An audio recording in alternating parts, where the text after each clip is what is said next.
Listo, doctor, ¿es mejor? ¿Me escuchan de nuevo? Sí, Sí, señora. doctora. Muy Doctores bien. queridos, ¿me escuchan? Perfecto, Sí, profe. señora. Sí, doctora. Creo que no me escuchan. ¿Me están oyendo, Sí, doctores? sí, doctora, sí la estamos Perfecto, escuchando. profe, se le oye claro, No, no se doctora. escucha nada. Algo pasa acá.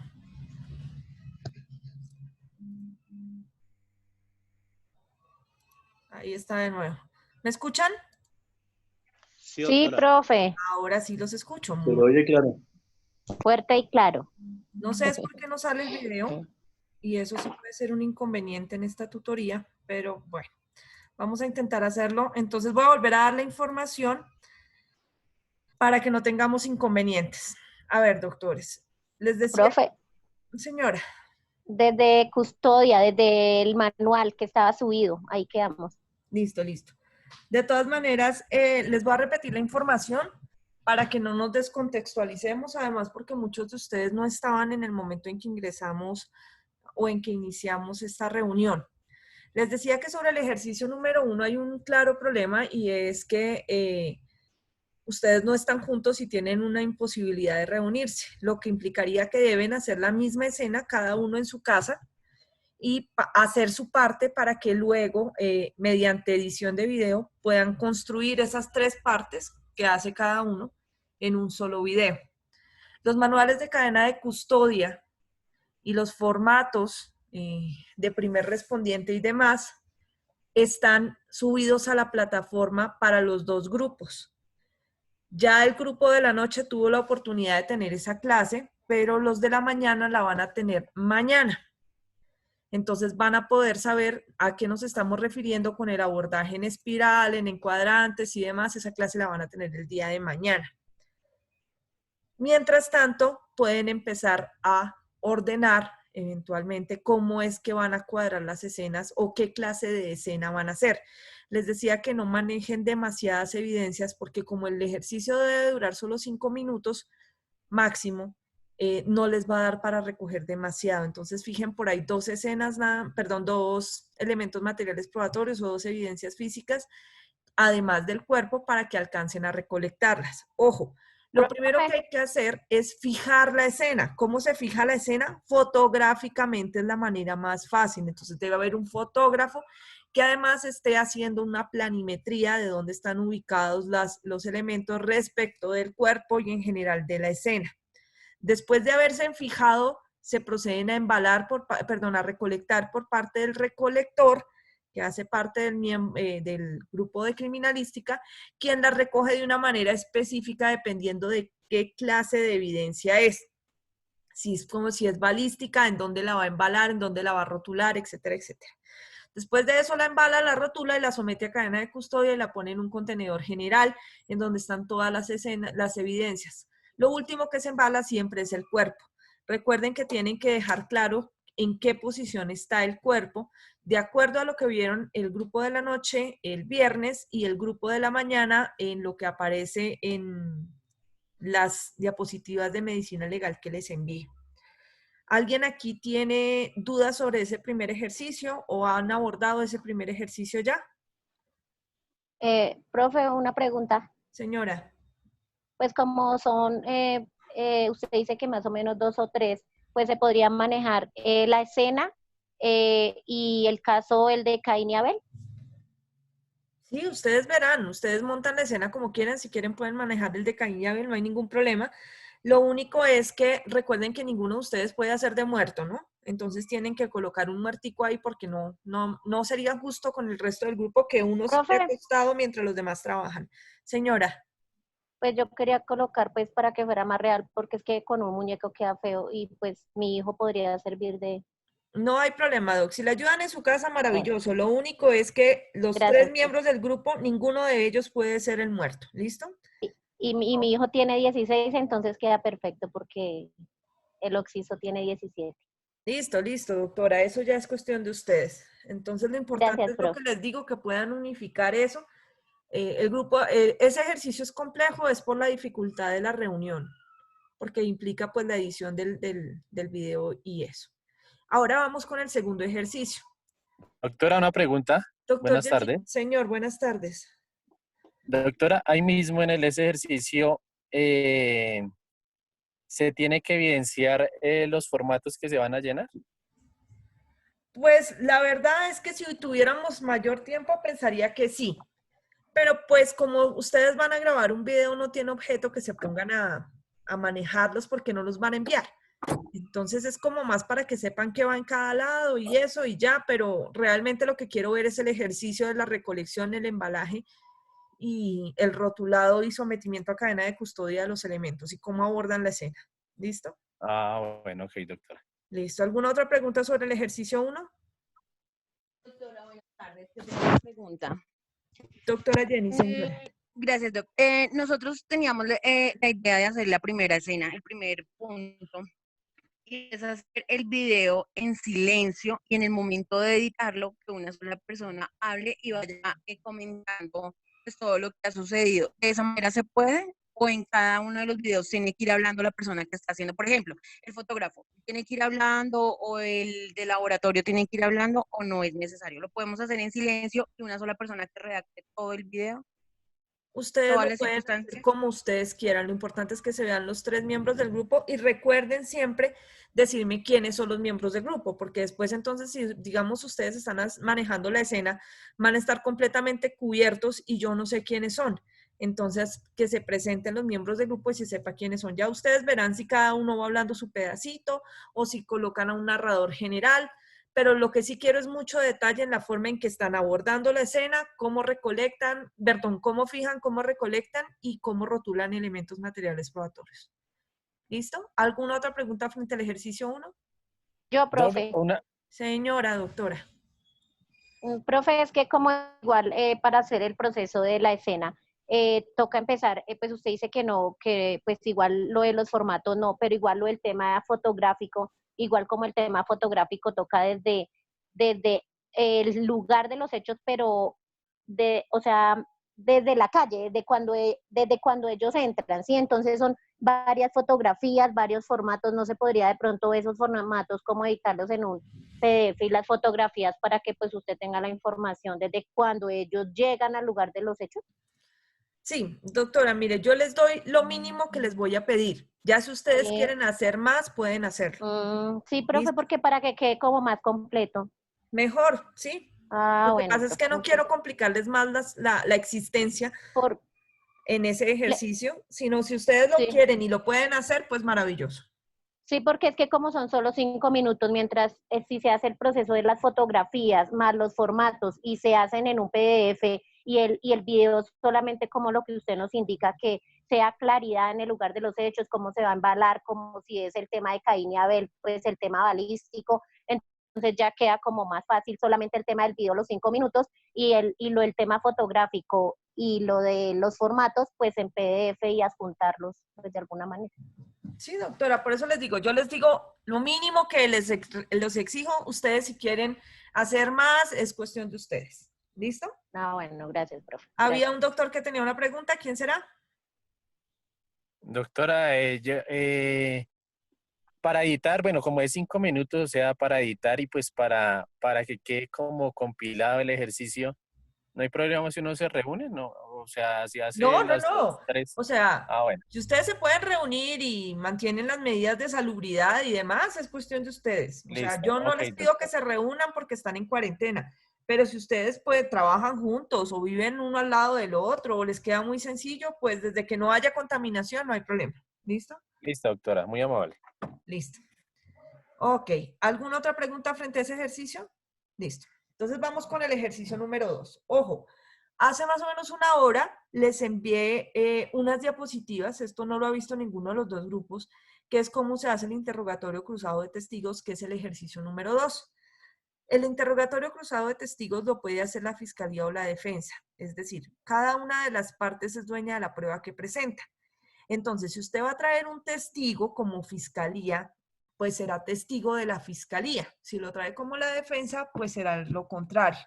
Entonces, ustedes ahí ven los turnos para ejercer el contrainterrogatorio, deben por lo menos pasar un grupo completo de turnos, es decir, tienen que hacer directo, contrainterrogatorio, redirecto y recontrainterrogatorio. Vamos a hacer un ejercicio en este momento con uno de ustedes. Doctor Pazmiño, ¿me escuchas? Doctor Santiago Pazmiño, ¿me escuchas? Sí, profe, perfecto. Listo. Tú vas a ser mi testigo. Listo. Yo voy a actuar como fiscal. David, ¿me haces un favor? David Fernández, ¿me escuchas?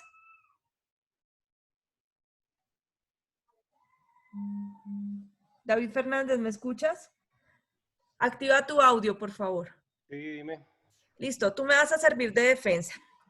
¿Cuál es la idea? Escuchen lo que vamos a hacer. El doctor Santiago va a ser un testigo común y corriente. Yo lo llamo a declarar a él como fiscal.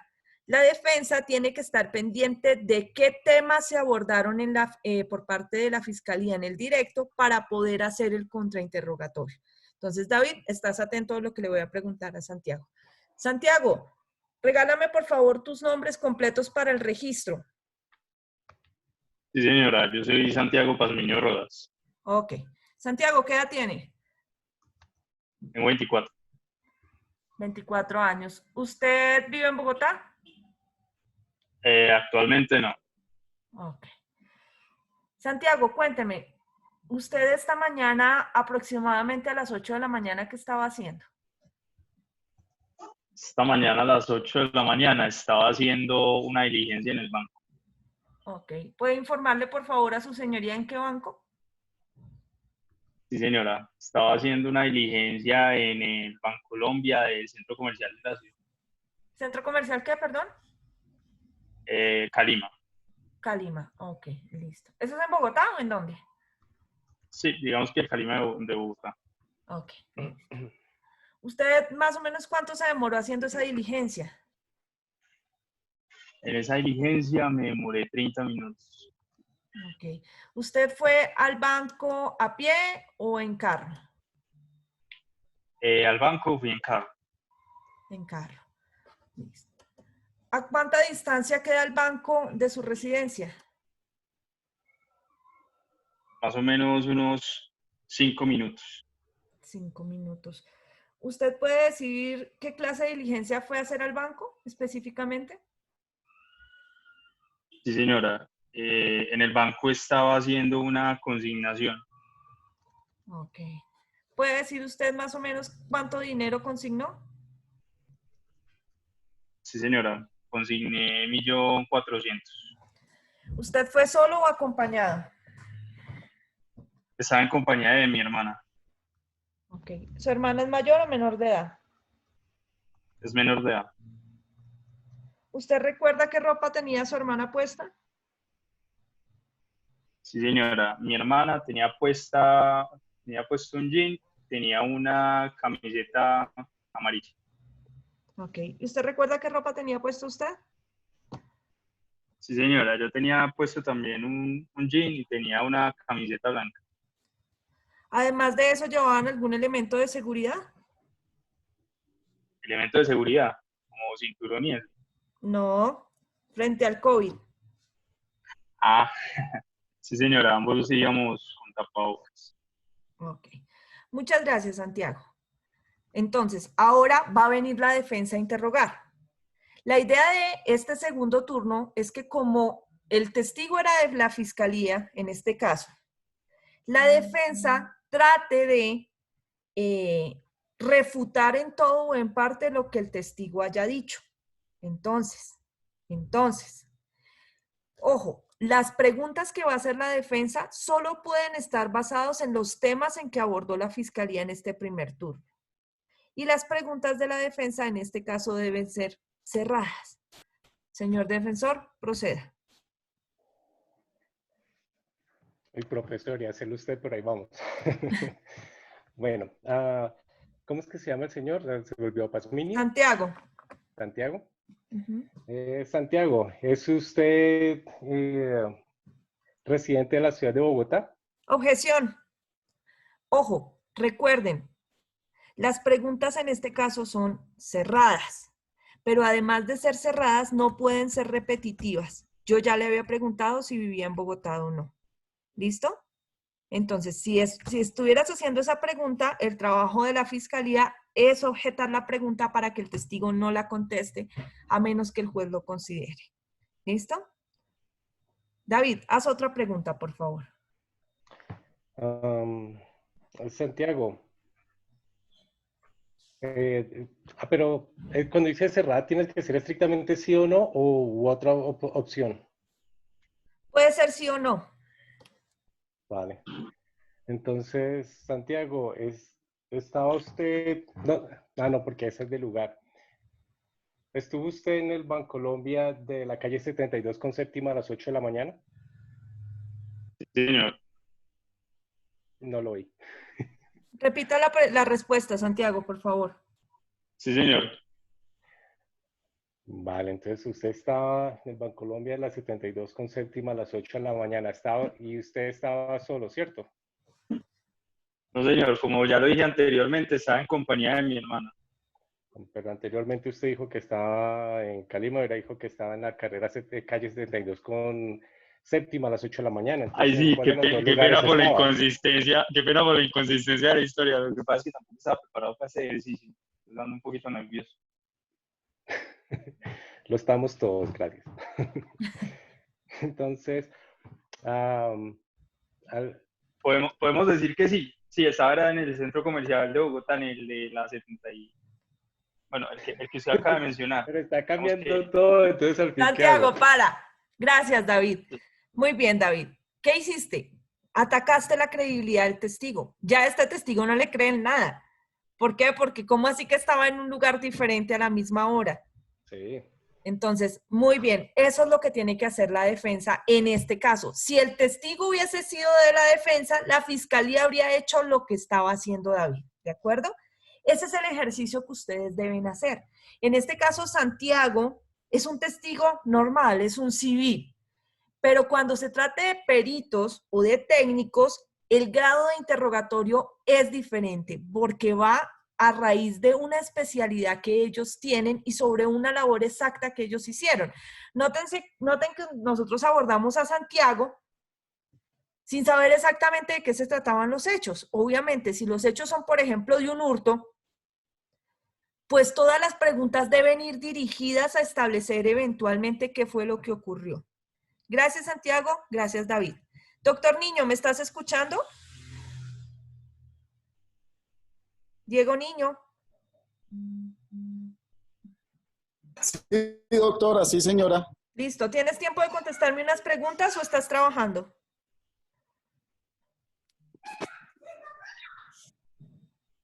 Diego.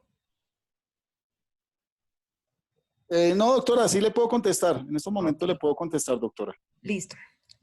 Entonces ahora vamos a hacer el mismo ejercicio con Diego, que va a ser un testigo experto, es decir, él va a ser un perito en un área de conocimiento. ¿Listo? Entonces necesito ahora que se cambien los papeles. Entonces, Santiago. Santiago, ¿me escuchas? Sí, doctora. Listo. Entonces, ahora tú vas a ser la persona que va a interrogar al testigo después de mí, es decir, vas a ser la defensa. ¿Listo?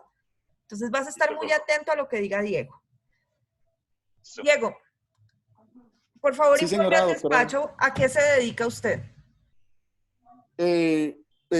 Perdón, doctora, una cosa. Voy a ser perito, ¿sí? Bueno, mi nombre es Diego Fernando Niño Rodríguez, soy perito de balística de... No, Diego, lo que tú haces. Tú lo trabajas que yo hago. en salud, ¿no es cierto? Ya lo entendí. Por eso Ok, te perfecto, elegí. doctora. Diego, tú trabajas en salud, ¿no es cierto? Dime la verdad. Sí, señora, yo soy auxiliar de enfermería, trabajo en un instituto de ortopedia, doctora. Ok, ortopedia. Listo. Entonces, él va a venir como experto en ortopedia. ¿Listo? Doctor Niño, ¿hace cuánto trabaja usted ahí? Llevo trabajando aproximadamente 1 año y 8 meses, doctora. Ok. ¿Cuál es la acreditación académica que usted tiene para desempeñar esa labor? Mi acreditación académica es técnico en auxiliar de enfermería con aptitud ocupacional. Mi experiencia laboral es de aproximadamente 16 años, doctora. Ok. Además de eso, ¿cuenta con algún estudio adicional? Sí, señora, yo soy perito en accidentalidad de tránsito y también soy criminalístico. Perfecto. Ruego a su señoría se tenga al doctor Diego Niño como perito. Esto que acabamos de hacer es la acreditación del perito. Miren que con Santiago, como él era una persona normal, no se acreditaba. Pero el perito sí necesita acreditarse, necesitamos demostrar por qué es que este señor es un experto en su área de conocimiento. Entonces se le pregunta por todo, la experiencia, si es docente, si no es docente, si tiene pregrado, si tiene posgrado, cuántos posgrados, cursos de avanzada, etcétera, etcétera. ¿Listo? Todo eso se hace ahí para acreditar al testigo como perito, para que el juez sepa que el que está ahí realmente es un perito. ¿Listo? Entonces en este momento el juez ya lo declara acreditado. Y ahora sí comienzo con las preguntas que me interesan. Doctor Niño, ¿usted recuerda si el viernes usted se encontraba trabajando? ¿El viernes Sí, pasado? señora, me encontraba laborando. Mi horario laboral era de 7 de la mañana a 7 de la noche, doctora. Ok. ¿Usted recuerda cuántos pacientes atendió ese día? Ese día atendí aproximadamente unos 15 pacientes. Ok. ¿Usted puede señalarle a su señoría cuál fue el paciente con mayor grado de dificultad que tuvo usted ese día? Bueno, el paciente con mayor grado de dificultad que tuve ese día fue una fractura de fémur abierta. El paciente tocó remitirlo de urgencia a salas de cirugía para una intervención quirúrgica. Ok. ¿Recuerda usted el nombre de ese paciente? No, doctora, no, señor. ¿Recuerda si era hombre o mujer? Era un hombre, doctora. Ok. ¿Era mayor de edad o menor de edad? Era mayor de edad, doctora. ¿El paciente llegó remitido por urgencias? No, señora, el paciente llegó, lo transportaba a una ambulancia, ¿sí? Llegó de un accidente de tránsito inmediatamente al instituto. Ok. ¿Usted puede explicarle a su señoría exactamente cuál es el procedimiento cuando ese paciente llega a su instituto? Claro, sí, señora. Pues inmediatamente que el paciente ingresa, se le toman los signos vitales para mirar su estado tanto de conciencia como su estado vital. De ahí se procede a tomar una placa de rayos X. Después de eso se procede a inmovilizar el miembro afectado para posteriormente dirigirlo a salas de cirugía. Claro que de ahí también se canaliza, se le colocan líquidos endovenosos para estabilizarle también al paciente, para estabilizar la pérdida de sangre que ha tenido. Y ya en salas de cirugía, pues se alista el paciente, se alista la sala de cirugía, se Gracias, organiza doctor. todo. Ok, doctor. Gracias, doctor, muy amable. ¿Usted recuerda si el paciente estaba consciente o inconsciente? El paciente estaba consciente, entró como en un estado de shock por la pérdida de sangre que tuvo y tuvimos que transfundirle 2 unidades de sangre antes de la intervención quirúrgica. Ok. ¿Usted sabe cuál fue el resultado de la operación? Sí, señora, el resultado de la operación fue muy exitoso. ¿Por qué le digo exitoso? Porque después de la intervención quirúrgica se le toman unos rayos X posoperatorios para mirar cómo quedó la posición del hueso. Y así determinamos que la cirugía fue exitosa. Desde su experticia, ¿cuánto tiempo va a tomar que esta persona retome su vida normal? Aproximadamente, doctora, él va a quedar inmóvil, él va a quedar con un soporte, ¿sí? Que son unas muletas para poder apoyar, pero ya él va más o menos a tener una vida normal por ahí en un transcurso de 5 a 6 meses. Muchas gracias, doctor. La fiscalía ha terminado, su señoría. Señor defensor. Sí, señora. Comience. Entonces, caballero, ¿podría responderme, por favor, si antes del viernes, o sea, el día jueves, también había tenido turno? Sí, señor. Sí, mi horario es de 7 de la mañana a 7 de la noche todos los días. Correcto. ¿Me confirma si ese día hizo horas extra? No, no, señor. Ese día no hice horas extras, cumplió mi horario específico en el contrato de trabajo. Correcto. O sea, si encontraba usted pues, con las capacidades suficientes para atender a ese paciente que se presentó en emergencias. Sí, señor. A pesar de todo, pues el instituto nos capacita cada 2 meses, nos realiza una capacitación sobre la atención de estos pacientes. Correcto. Dentro de los procedimientos que usted llevó a cabo, usted revisó también la historia médica del paciente que llegó. Sí, señor. Sí, en esos momentos, antes de pasar a las salas de cirugía, yo reviso la historia médica para revisar qué órdenes nos emite el médico, si hay que colocar o qué medicamentos él ordena antes de pasarlo a la intervención quirúrgica. Paremos ahí un momento. Santiago acaba de preguntar por una historia médica que yo no pregunté. ¿Por qué yo no objeté? Porque como Diego Niño es perito, Santiago tiene la facultad de interrogarlo sobre cualquier aspecto de su experiencia, así yo no lo haya abordado en mi primer turno. ¿Listo? Entonces, por eso es que los peritos son diferentes a todos los demás testigos. Sigue, Santiago. Doctor Diego, ¿encontró usted si el paciente tenía de pronto algún antecedente que podría complicar o aumentar los riesgos de haber tenido un problema en la cirugía? Sí, señor. Pues antes de pasarlo a la sala de cirugía, cuando muy bien una pregunta anterior que me hizo la fiscalía, a él se le administraron 2 unidades de sangre. Previo a esa administración de 2 unidades de sangre, se le tomaron unos exámenes de laboratorio para determinar cuál era el tipo de sangre y qué sangre era la que le servía al paciente. Correcto, sí señor Diego. Sí tenía conocimiento de toda la evolución del paciente. Correcto. ¿Conoce usted el motivo de la fractura que sufrió el caballero que llegó por urgencia? Sí, señor. Pues ahí mismo está en la historia clínica, donde nos dice que el paciente, o sea, nos relata los hechos, pero muy específicos, donde nos dice que el paciente venía en una moto en calidad de conductor, se le atravesó un perro en la vía y le ocasionó la caída, y a raíz de esa caída pues tuvo esta fractura en el cuerpo. Muchas gracias, no más preguntas. Señor testigo, escuchen. Ahora, yo vuelvo a tomar al testigo y solo puedo preguntarle frente a lo que le acabo de preguntar Santiago. Yo ya no le puedo preguntar de lo primero, sino de lo que acaba de preguntarle Santiago.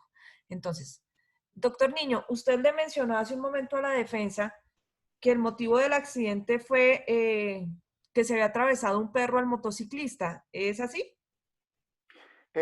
Sí, doctora, pues eso es lo que... No, solamente le estoy pidiendo que conteste sí o no. Sí, señora. Eso. Cuando esta manera de interrogar es específica de los contras y es encerrar al testigo para que solamente conteste lo que se le está diciendo. Si se le pide que conteste sí o no, solo contesta sí o no, no se le permite dar explicaciones. ¿Listo? Ahora. Bueno, señora.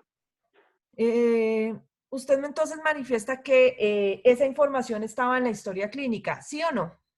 Sí, señora. ¿A usted de alguna manera se le permitió corroborar si efectivamente eso era lo que había ocurrido? No, señora. Listo, no más preguntas. Señor defensor.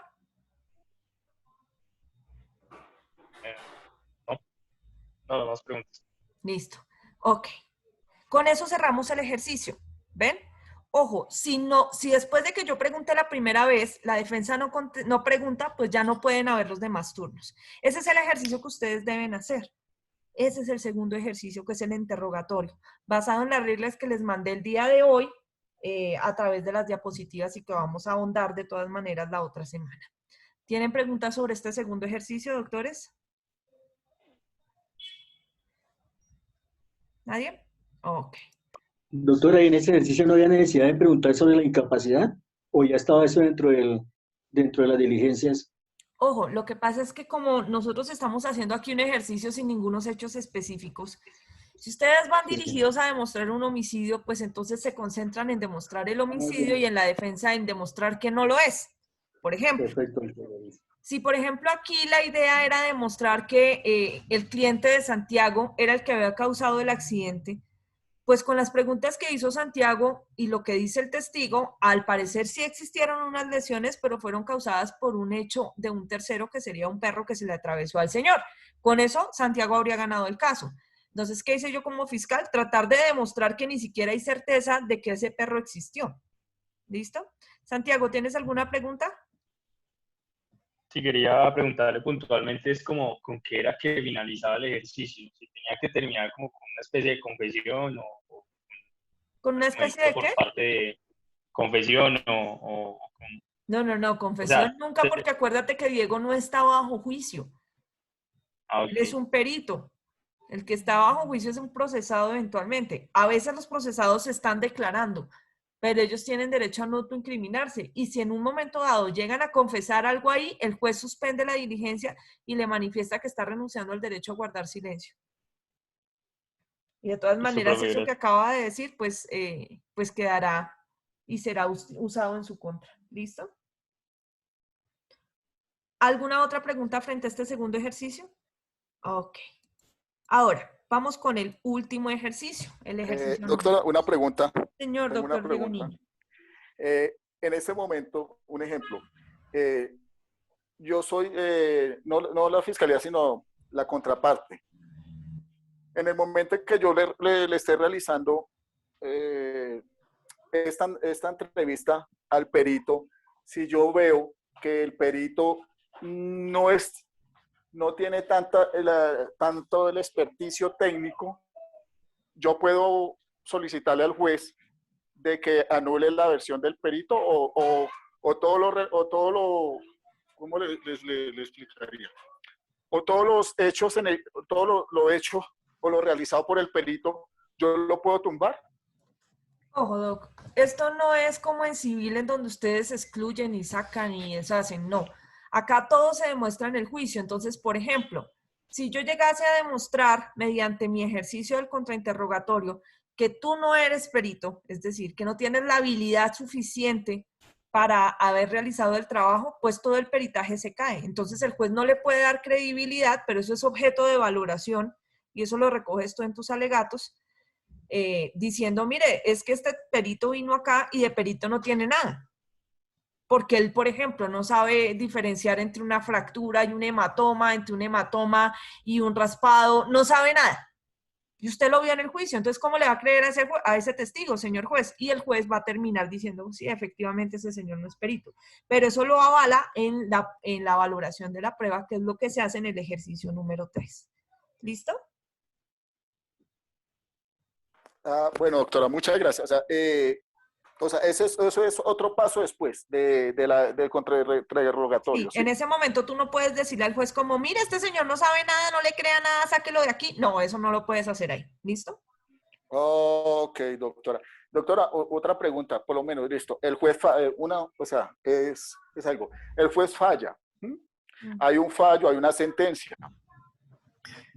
En el momento un ejemplo, yo ya como abogado, en el momento de yo apelarle al juez esta sentencia, yo le puedo decir que es por falta de que la persona que realizó este peritaje no era una persona con el estudio o no era una persona capacitada para esto. Si lo dejaste evidenciado en el contrainterrogatorio, sí. Pero si no lo demostraste, no lo puedes atacar. Pero así sea En la apelación, claro, porque la en la apelación te apelación. basa en las mismas pruebas. Y recuerda que las pruebas solo son pruebas en el sistema penal acusatorio cuando se practican en juicio. Entonces pueda que este testigo sea un baboso y no sepa nada y realmente de perito no tenga nada. Pero si la defensa no lo atacó y no lo demostró, pues el perito sigue con credibilidad. Ok, pero de todas maneras lo puedo hacer. Lo puedo puedes hacer apelar, solo si lo demostraste en el juicio. Si no lo demostraste en el juicio, nunca lo vas a poder hacer. Ok, doctora, muchas gracias ahí por la duda que tenía. No te preocupes, doctor. Había una manito levantada del doctor José Mojica, Profe. señor.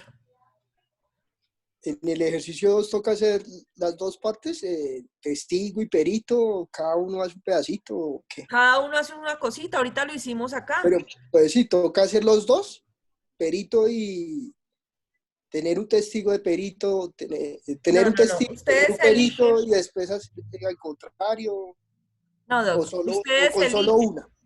Entonces, por ejemplo, somos 3 personas en el grupo. Entonces, uno hace de testigo.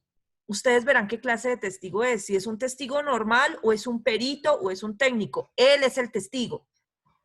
Y los otros 2, uno es fiscalía y el otro es defensa. Y ya. Lo interrogan y listo. Como acabamos de hacerlo en clase. ¿Me entendiste, Doc? Profe, ¿y el caso lo tiene uno que exponer antes o solo así como? No. Ustedes empiezan de una como empezamos acá. ¿Me entiendes? Porque si se ponen a exponer el caso, pues peor. Se les va toda la vida. Además, el caso no se puede exponer desde antes. Pues cuando ustedes abordan al testigo, ustedes no pueden decirle, mire, es que estamos investigando aquí un posible homicidio y resulta que aquí están diciendo que fue este señor, pero resulta que la defensa dice que no fue él. No, porque contaminan al testigo. El testigo no debe saber nada, solo que viene a declarar y ya. ¿Listo? ¿Alguna otra pregunta? Doctora Rosemary, señora. Rosemary Tique, ¿qué pregunta tienes? Profe, buenas tardes. Buenas tardes, doctora. Para este tipo de ejercicios no se instaura, para el segundo, no se instaura como tal audiencia para hacer el interrogatorio, sino solamente, o sea, se llama al testigo a declarar en la presente audiencia según el caso tal. ¿Podemos iniciarlo así? No, porque ¿O no ustedes, es necesario instaurar como tal audiencia? no porque ustedes no tienen juez. Ah, bueno, Supone que ya su juez llamó al testigo y ya lo juramentó. O sea, esa parte ya está, ya el testigo está juramentado, listo en el estrado para recibir el interrogatorio. Desde ahí empieza el ejercicio de ustedes. Y solo iniciamos con el interrogatorio. Exactamente, así tal cual como lo hicimos ahorita. ¿Listo? Sí, señora. Ah, bueno, Listo. profe, vale, gracias. Ok. Doctor José Mojica, ¿qué pregunta tienes? Doctora, buenas tardes. Buenas tardes. En el ejemplo que acabamos del ejemplo del perito, el interrogatorio del perito, yo como defensa, haciendo una vez en mis preguntas y una vez haciendo el interrogatorio de la fiscalía, ¿puedo volver a hacer otro interrogatorio con base a las preguntas que realizó la fiscalía? Doc, yo les mandé hoy esa explicación de que cada persona tiene 2 turnos para interrogar siempre y cuando la otra parte las haya utilizado. Entonces, por ejemplo, si usted es testigo mío y es de defensa, pues yo lo llamo y empiezo el primer turno con usted que se llama directo. Si la fiscalía quiere, que es la contraparte en ese caso, porque el testigo es de la defensa, por ejemplo, si la fiscalía quiere preguntarle sobre lo que yo le acabo de preguntar, solo si ella quiere, hace preguntas y esas preguntas se llaman contrainterrogatorio y están basadas en lo que usted me contestó y en lo que yo le pregunté. Después de que esa persona termine, después de que la defensa termine, si yo quiero otra vez, perdón, de que la fiscalía termine, si yo quiero otra vez como defensa interrogarlo a usted, lo puedo volver a hacer, pero solo frente a lo que usted le contestó a la fiscalía en ese segundo turno. O sea, mi tercer turno está basado en el segundo turno. Ah, Y bueno, luego doctora, el cuarto, otra vez, que es en ese caso sería de fiscalía, estaría basado en el tercer turno. ¿Listo? O sea, va directo contra interrogatorio, redirecto y recontrainterrogatorio. Así es que van los turnos. Revisen de todas maneras las diapositivas que les envié hace como 1 hora y media. ¿Listo? Ah, bueno, doctora. Bueno, doctora, muy amable, doctora. Con gusto. Doctora, yo tengo una pregunta. Uno Señor. antes de la audiencia no tiene que preparar al testigo, no hay que decirle nada, simplemente usted va como testigo o no hay que prepararlo antes del interrogatorio. Ok. Lo que pasa es que lo que se entiende por preparación de testigos siempre suena a que yo estoy adoctrinando o dándole a entender al testigo qué debe decir. Eso no se puede hacer. Pero obviamente usted no va a sentar a una persona en el estrado judicial si no sabe qué le va a decir. Entonces, ojo, sí hay que entrevistarse antes con el testigo, pero no para decirle qué tiene que decir, sino para conocer su versión de los hechos. Ujú. Y decirle, mire, vamos a hacerle unas preguntas por parte de tal, usted tranquilo, usted si no recuerda, no recuerda, si no sabe, no sabe, y si se acuerda, me dice, y ya, pero no está obligado a contestar nada que usted no sepa.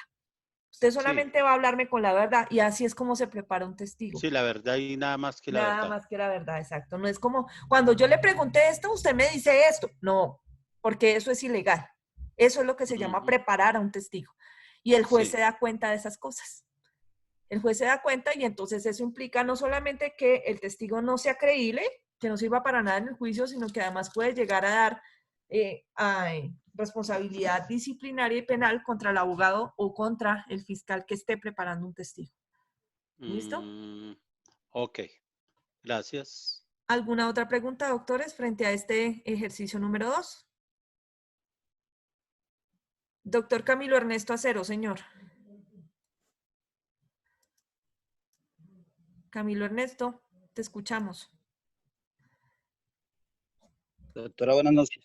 Buenas Buenas noches, tardes. doctor. Tarde, ¿Me sí, escucha? señor. Fuerte y claro, doctor, cuénteme. Doctora, una pregunta. Cuando hacemos el interrogatorio a un testigo, digamos a un ciudadano del común, en el caso de que pronto no recuerde alguna de las preguntas, le podemos, mediante si él rindió una entrevista anteriormente, le podemos refrescar la memoria con esa entrevista.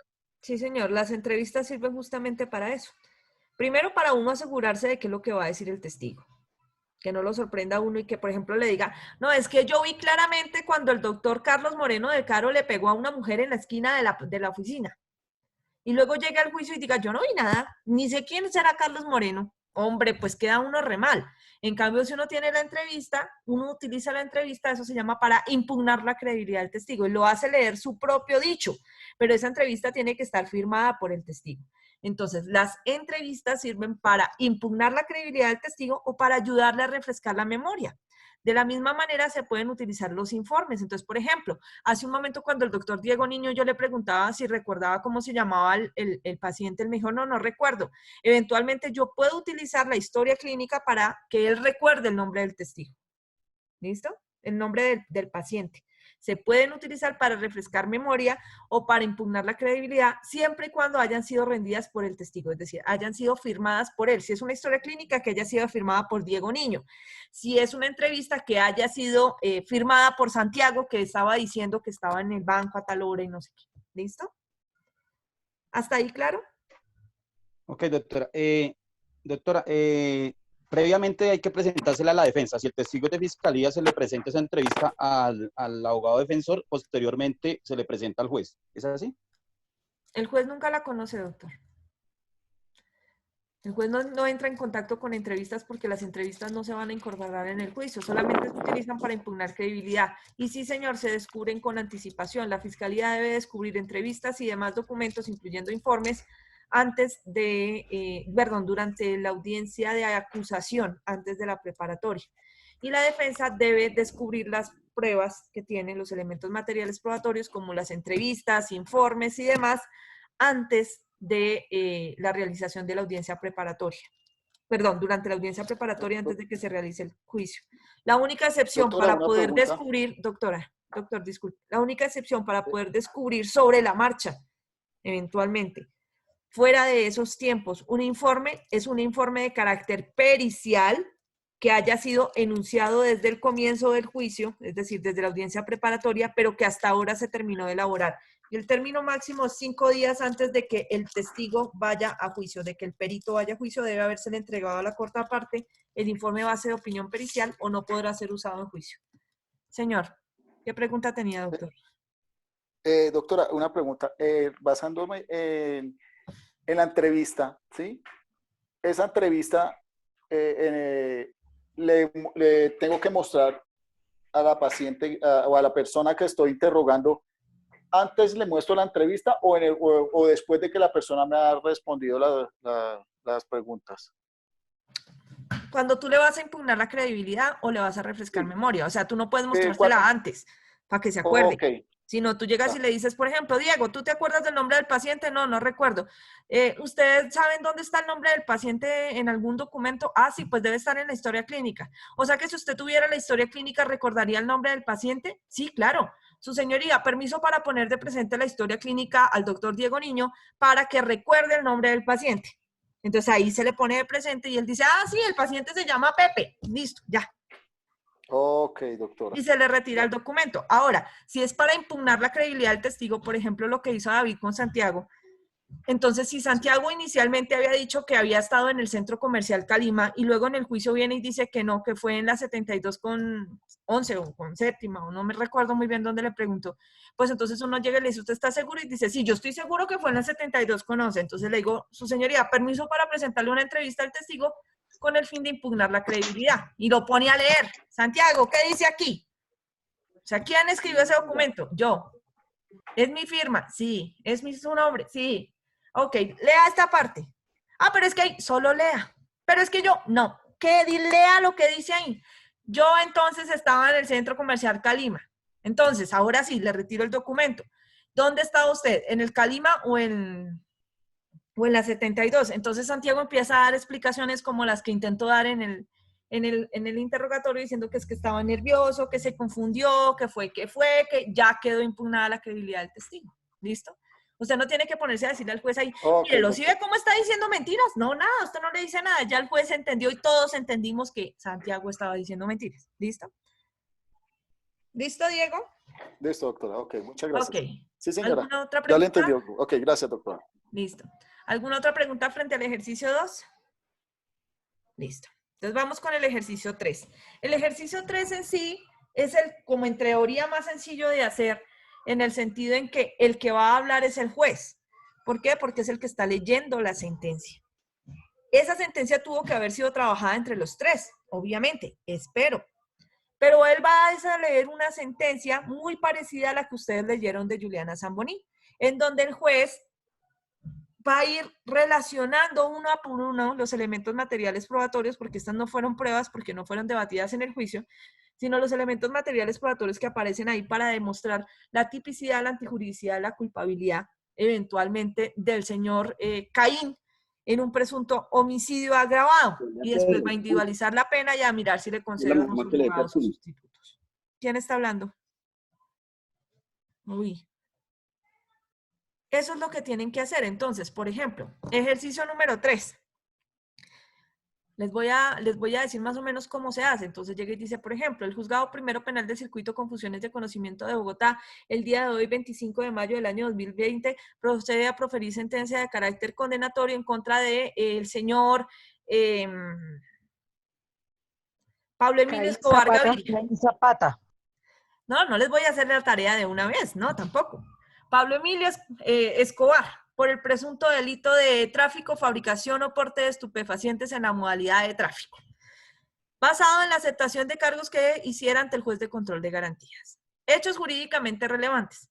El señor Pablo Escobar Gaviria fue capturado en situación de flagrancia el día tal, a tal hora, en la ciudad de tal, cuando estaba transportando un camión de placas X, no sé qué, WTZ 256, cargado con 3 toneladas de cocaína. Fue capturado en flagrancia y en consecuencia se capturó al señor y se incautó el elemento tipo estupefaciente, el cual fue corroborado a través de informe químico como una sustancia efectivamente alucinógena y específicamente cocaína. Individualización e identificación del procesado. Pablo Emilio Escobar Gaviria se identifica con el número de cédula según el informe de investigador de laboratorio mediante el cual se hizo el cotejo dactiloscópico, determinando que efectivamente su número de cédula es tal. Sus padres son María y Pancracio, nacido el 15 de octubre de 1963 en la ciudad de Medellín. Como señales particulares, tiene un tatuaje a mano izquierda, en el dorso de la mano izquierda, que dice, soy muy malo. Entre otras señales particulares, tiene una cicatriz en la cabeza, lóbulos de las orejas separados, nariz base ancha, dorso recto. Consideraciones del despacho. Como quiera que el procesado aceptó los cargos, es necesario, en los términos del artículo 381 del Código de Procedimiento Penal, verificar si existe el conocimiento más allá de toda duda acerca de la existencia del delito y la responsabilidad del procesado. En lo primero que se refiere a la tipicidad de la conducta, se cuenta entonces con el informe de captura en flagrancia rendido por el policía Fabio Naranjo, en donde da cuenta que efectivamente el día de los hechos interceptó un camión que estaba siendo manejado por el señor Pablo Emilio Escobar Gaviria, en el cual en la parte trasera venían camufladas 3 toneladas de cocaína y adicionalmente esa cocaína fue incautada y enviada al laboratorio. En segundo lugar, para acreditar la tipicidad de la conducta, se cuenta con el informe de la investigadora, perdón, de la perito química Sofía Vergara, en donde logró determinar que efectivamente una vez practicadas las pruebas de PIPH, la sustancia antes señalada, se logró establecer que se trata de cocaína pura en un peso total de 3 toneladas. Esto para demostrar la tipicidad de la conducta, esto es como ingrediente normativo del tipo establecido en el artículo 386 del Código de Procedimiento Penal, que se refiere al tráfico, fabricación o porte de estupefacientes, como quiera que la cocaína es una de las sustancias prohibidas por parte de, lo que se encuentran en el cuadro 1, 2 y 3 de el Convenio de las Naciones Unidas sobre Sustancias Psicotrópicas. Adicionalmente, se debe tener en cuenta que frente a la antijuridicidad de la conducta, es claro que estamos ante un tipo penal de peligro abstracto, esto es que no se necesita establecer quiénes iban a ser los eventuales consumidores de las sustancias, ni el daño concreto frente a la afectación en la vida de alguna persona, sino que simplemente este tráfico de estupefacientes es una conducta que lesiona de forma efectiva la seguridad, la salubridad pública, por como quiera que cualquier persona puede tener contacto con ella y generar eventualmente una narcodependencia frente a esta clase de sustancias. Frente a la culpabilidad, se tiene que es una conducta netamente dolosa, que como quiera que en el presente caso se logró establecer a través del informe de captura de vigilancia que el señor Pablo Emilio Escobar transportaba el estupefaciente de una manera subrepticia, toda vez que trataba de esconderlo en un doble fondo que estaba en la tractomula antes mencionada. Es claro que conocía plenamente que estaba realizando una conducta delincuencial y trató de eludir la acción de las autoridades. Frente a la responsabilidad, es suficiente el informe de captura en flagrancia, en donde se da cuenta que la persona capturada se identificó en ese momento como Pablo Emilio Escobar Gaviria y que fue efectivamente encontrado en el momento en que transportaba el estupefaciente antes mencionado. De esta manera queda demostrada la tipicidad, la antijuridicidad y la culpabilidad de la conducta. Procede el despacho ahora a individualizar la pena correspondiente. Como quiera que la cuantía de la sustancia estupefaciente es de 3 toneladas, de conformidad con lo establecido en el artículo 376 del Código Penal, el despacho procede a individualizar la pena en el inciso tercero de, perdón, espérame, 10.000 gramos de marihuana, perdón, en el inciso primero del artículo 376, que establece un marco punitivo que oscila entre los 128 y los 360 meses de prisión y multa de 1.334 a 50.000 salarios mínimos legales mensuales vigentes. Sobre ese marco punitivo, procede el despacho a hallar los cuartos correspondientes, ubicándose el cuarto mínimo de tanto a tanto, el primer cuarto medio de tanto a tanto, el segundo cuarto de tanto a tanto y el cuarto máximo de tanto a tanto. En consecuencia, como quiera que al señor Pablo Emilio Escobar Gaviria no le fueron imputadas circunstancias de mayor punibilidad, y a contrario aparece una circunstancia de menor punibilidad como es el artículo 55 numeral 1, procede el despacho entonces a hallar la pena dentro del cuarto mínimo que oscila entre tanto y tanto, imponiéndole en consecuencia el mínimo de esa pena, esto es de 128 meses de prisión y multa de 1.334 salarios mínimos legales mensuales vigentes. Como quiera que el señor Pablo Emilio fue capturado en situación de flagrancia y aceptó los cargos ante el juez de control de garantía, se hace merecedora una rebaja del 12.5%, quedando la pena en tanto a tanto. Subrogados y sustitutos penales. Como quiera que el artículo 376 es uno de los delitos que se encuentra dentro del tráfico de estupefacientes y otras infracciones, se encuentra excluido de la concesión de la suspensión condicional de la ejecución de la pena y la prisión domiciliaria por mandato expreso del artículo 68A. En consecuencia, no se le concederá ni la suspensión condicional de la ejecución de la pena ni la prisión domiciliaria. El señor Pablo Emilio deberá continuar privado de la libertad en el centro carcelario que para el efecto disponga el INPEC, descontando el tiempo que ya ha estado privado de su libertad por cuenta de esta actuación procesal. Dentro de otras determinaciones se dispone la destrucción de la sustancia estupefaciente y el envío de la tractomula incautada a el grupo de extinción de dominio para que determinen entonces si se extingue el dominio o se destruye el mencionado automotor. El mérito del expuesto, el Juzgado Primero Penal del Circuito de Bogotá, administrando justicia por mandato de la ley y en virtud de lo establecido en la Constitución y la ley, resuelve, primero, condenar a Pablo Emilio Escobar Gaviria a la pena total de 100 no sé cuántos meses de prisión y multa de no sé cuánto como autorresponsable del delito de tráfico, fabricación o porte de estupefacientes. Segundo, no concederle la suspensión condicional de la ejecución de la pena por las razones antes señaladas. Tercero, no concederle la prisión domiciliaria por las razones antes expuestas en la parte motiva de esta decisión. Cuarto, disponer la destrucción de la sustancia estupefaciente y el envío de el rodante al grupo de extinción de dominio para que dispongan lo que consideren de acuerdo al trámite procesal. Quinto, contra esta sentencia procede el recurso de apelación ante el Tribunal Superior de Bogotá, Sala Penal, el cual debe ser interpuesto y sustentado a más tardar dentro de los 5 días siguientes de esta diligencia y interpuesto inmediatamente. Se corre traslado entonces, señor fiscal, y ya. ¿Interpone recursos o no, señor defensor? ¿Interpone recursos o no? Y ya, eso es todo. Esa es una sentencia de carácter condenatorio, doctores. Ustedes la hacen más bonita, ¿no? Yo pues aquí la inventé de mi cabeza, entonces pues es un poco más compleja. ¿Dudas frente al tercer ejercicio? Tienen que ir relacionando las pruebas que se les aportaron con la tipicidad antijuricidad de la conducta, hallar la pena, dualizando la pena que ustedes ya saben, conceder subrogados y sustitutos si a ello hubiera lugar o negarlos y decir por qué, y dictar la sentencia. ¿Preguntas frente al tercer ejercicio, doctores? Doctora, habla Fernando Castillo. ¿Se pueden utilizar más de 5 minutos o tienen que ser 5 minutos? La idea es que sean 5 minutos, doctor. Sí, lo que pasa es que está como el tiempo corto, ¿no? Para todo eso. Se lee la parte resolutoria nomás. No, porque entonces si se lee solo la resolutoria no queda el ejercicio hecho. Bueno, pues sí, hacer... Digamos que en la sentencia tienen la posibilidad de que se demoren un poquito más. ¿Listo? Describir los hechos. ¿Listo? ¿Alguna otra pregunta, doctores? Frente al ejercicio número 3. Entonces, el ejercicio número 3 es más sencillo, es porque solamente va a leer el juez. Y la fiscalía y la defensa van a intervenir diciendo si tienen o no recursos y ya. ¿Interponen recurso de apelación o no? Doctora Linda, ¿qué pregunta tienes? Eso que acabo de contestar, profe.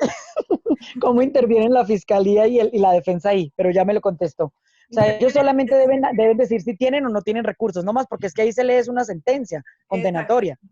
Claro, y no es que vayan a soltarle todo al juez que haga todo solo y que el fiscal y la defensa no hagan nada, ¿no? Se supone que los tres trabajan en la sentencia.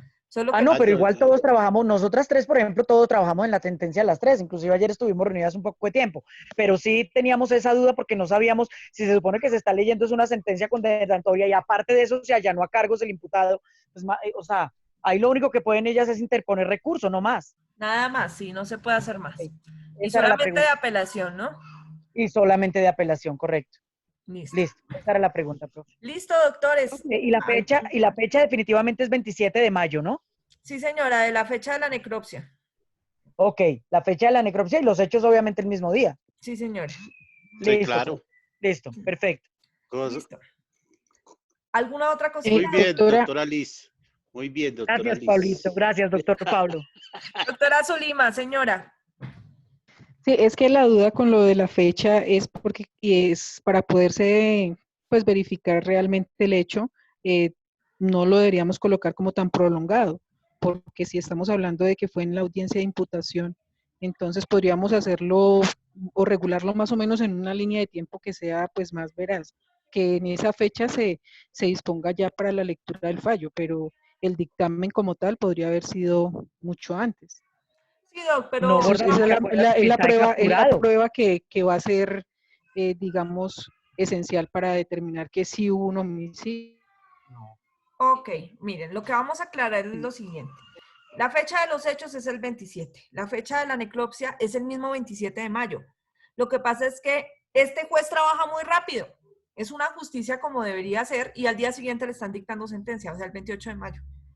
Es en un país utópico, pero así es. Entonces, aunque el tiempo es muy corto, al día siguiente lo están condenando. ¿Listo? La sentencia va a ser del 28, del día siguiente del homicidio. ¿Claro, doctores? Claro, doctora. ¿No tienen más preguntas o tienen otra más? De todas maneras, con esta información ustedes ya pueden ir trabajando en sus casos más sencillo. El resto de cosas más específicas las vamos a ver entre martes y miércoles para que ustedes ya solamente pulan el ejercicio y lo entreguen el día jueves. Recuerden que solamente lo recibo el día jueves. Deben enviarlo con videos al chat del grupo de WhatsApp de su respectivo salón, no al interno mío, no por correo electrónico, por favor. Y solamente de ese día, desde las 8 hasta las 12 de la noche de ese 28. Doctores, como siempre es un gusto. Espero haberles podido ayudar y aclarar bastantes temas. Gracias, mi doctora. Gracias, profe. A ustedes. Bendiciones y que descansen. Nos vemos Bueno. mañana. Gracias. Doctora, muchas gracias. De todas maneras, esto Dios lo la subo. bendiga, profe. Feliz tarde y muchísimas gracias. Esta tutoría la subo a la plataforma en un ratico y se las envío a los grupos de WhatsApp de ustedes para que la tengan por si quieren consultarla. ¿Listo? Sí, sí, perfecto, profe. Listo, doctores. Que estén muy bien y Muchas chaito. gracias, doctora. Gracias, hasta luego.